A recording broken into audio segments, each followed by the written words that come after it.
Hello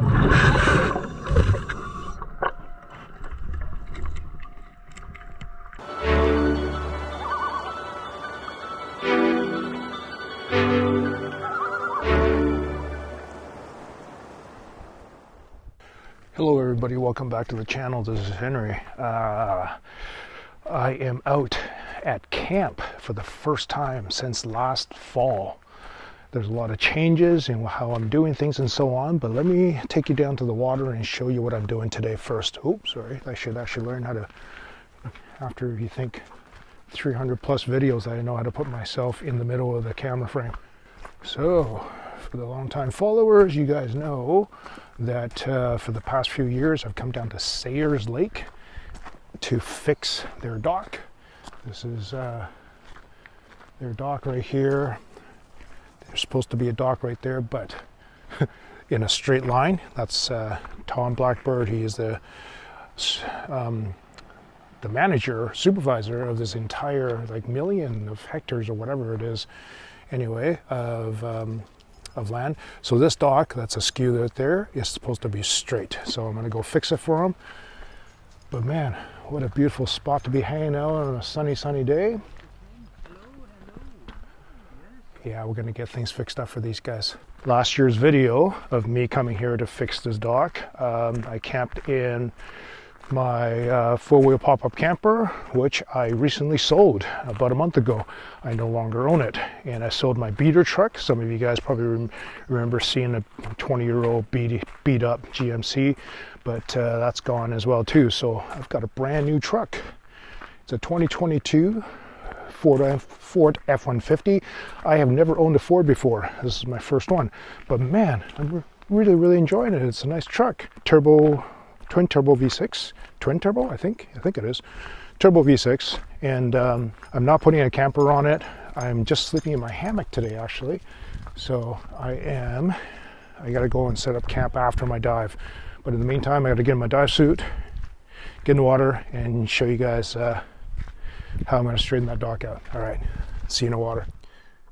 So this dock has two very inappropriately weighted anchors, one on the left, one on the right, and each one is a couple of weightlifting plates and a masonry block. Simply not enough weight to actually hold this entire thing in place. You have to picture when the lake freezes over and this dock is now seated in an entire ice flow, and if the wind picks up, it's not just moving the dock, it's moving the entire sheet of ice, so literally it could be tens and thousands of pounds.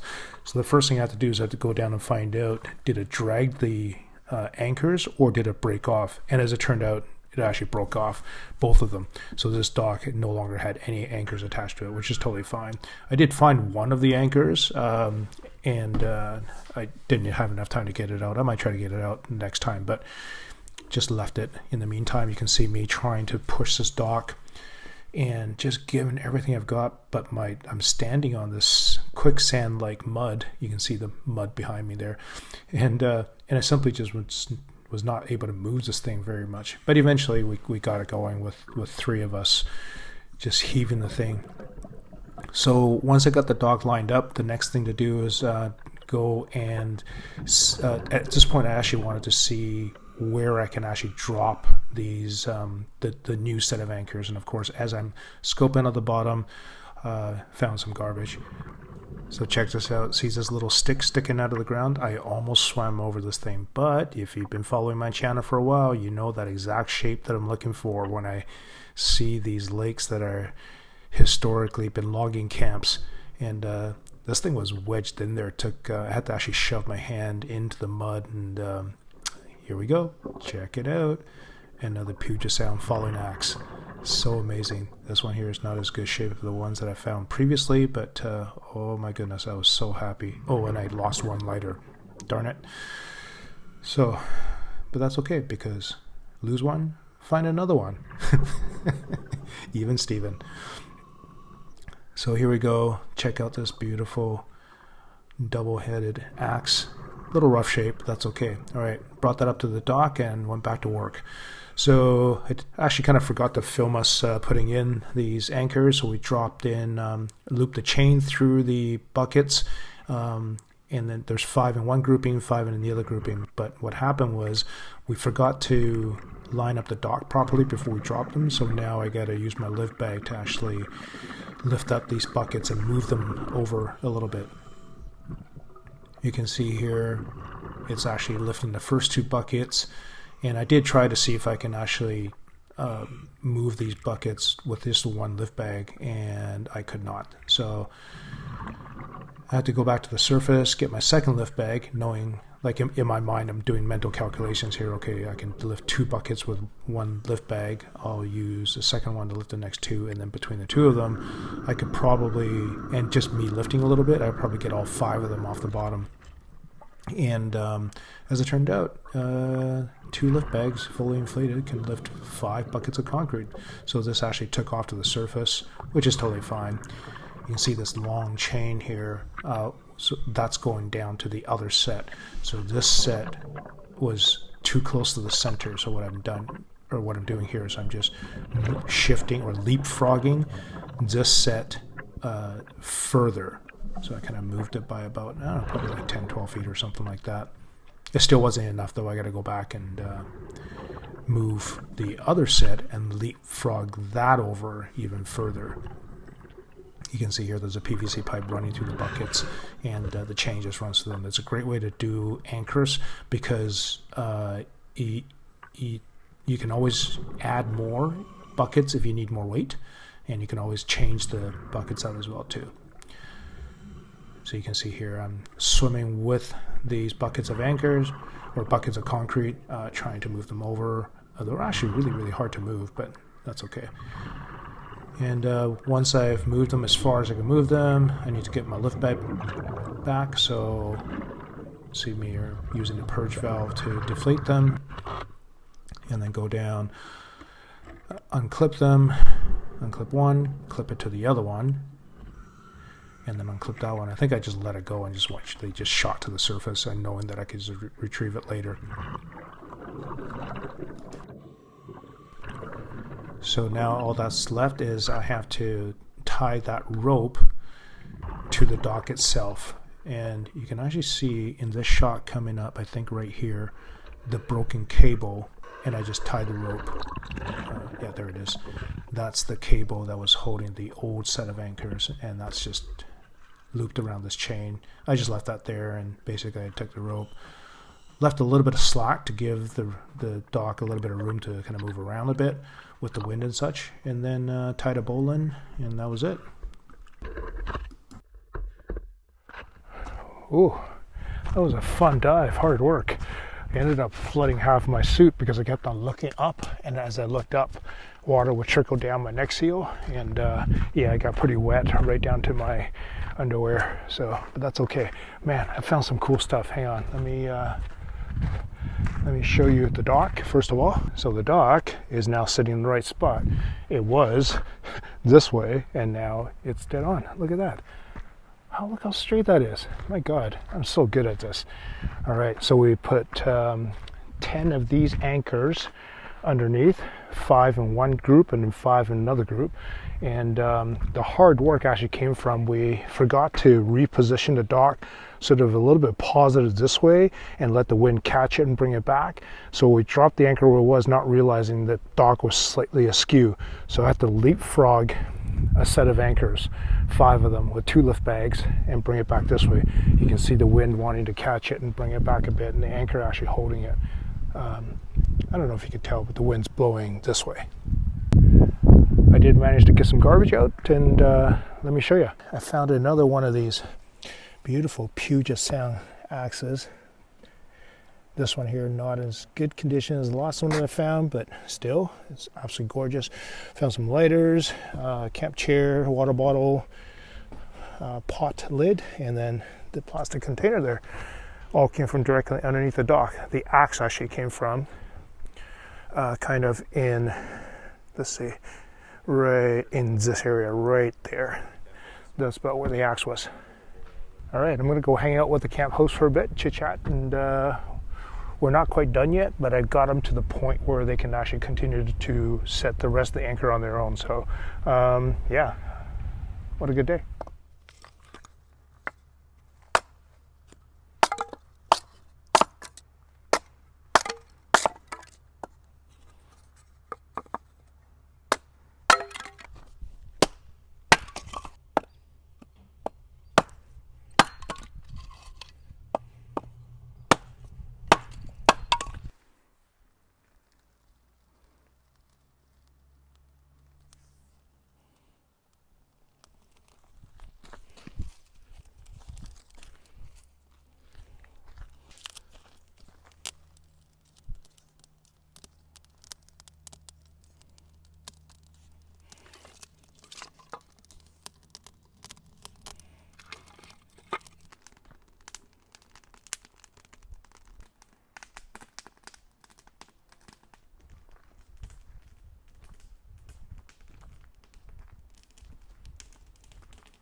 So there we go. Nice and easy start to the fire. Brought the firewood from home. I don't think I can actually set up my hammock. Oh, that's the only thing, because the fire pit is pretty close to where I would want my hammock, which is right here. These are the two closest trees that I have. So it's not a huge campsite. I kind of got my truck, the next camp pad is like right there. You can see the other table. I got my truck kind of set up where I guess somebody would put a tent normally. So this is where, between this tree and that tree, is where I would hang the hammock. And I feel like that's like way too close to the fire. So I wouldn't want any sparks to hit it. Man, there's almost nobody here at camp. As far as I know, there's just, I could see a pickup truck right over there. I'm so privileged to have this opportunity to come out and hang out here at camp. A little rustic. I'm not used to sleeping in my camp hammock. I hope I'll be nice and warm tonight. I got my 0-degree bag, and I think that should do the trick. But anyways, I'm taking some notes about my dive today. 51 feet was the maximum depth, 39 minutes was the total dive time. I did go up and down a couple of times because we had to reset the dock and wait for more rope to arrive because they didn't have enough gear. And 13 pounds of trash. Basically, you saw what I got, but the coolest thing was that Puget Sound axe. That was such a cool find. I'm so glad I'm starting to recognize that handle underwater now. A little bit degraded. Ended up giving that to the area supervisor. I think it's the supervisor, Tom Blackbird, and he was really appreciative. And I'm gonna start cooking dinner. I haven't even had lunch yet. I'm starving.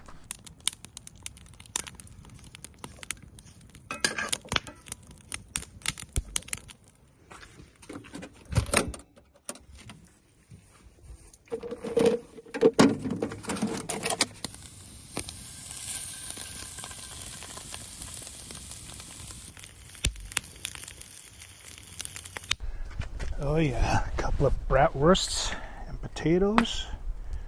No vegetables for this guy today. Oh. That was good. Oh, gotta get a beer.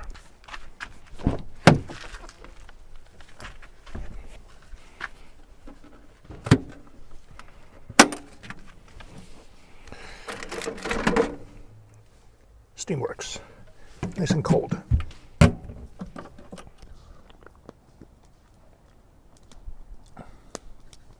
Not bad at all. Cheers, everybody. So I moved my hammock because the smoke had shifted and it was kind of drifting into this area and sparks and so on. So I moved it over here. So it's kind of out of the way. Yeah, worked out okay. Let me actually show you what it looks like when I get inside the hammock. So underneath here, there's a little slit, and you step into it, and your butt goes up this way, and you just turn around and sit down. So this is an asymmetric hammock, and what you do is you lay on a diagonal. I'm not in my sleeping bag right now, but I'm just kind of laying here. And then there above me, I've got a cover that goes over top with a little vent hole. But yeah, this is it. This is actually very, very comfortable. I've slept, I've actually camped quite a few nights in this, and it's absolutely lovely. Very, very comfortable. I just kind of forgotten how to set this thing up because it's been a while, so.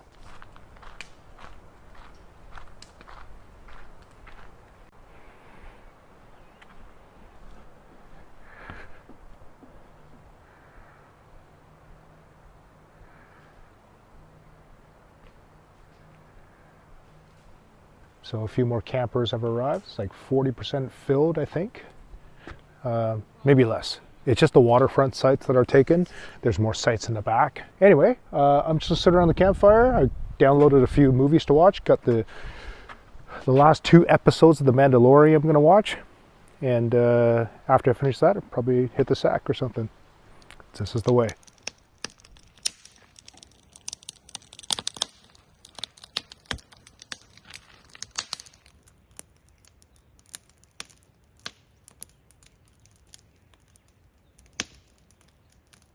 Well, that's the last of the firewood that I brought from home. Ooh, man. Bit of a chilly morning. I don't know what temperature it was, but it was cold.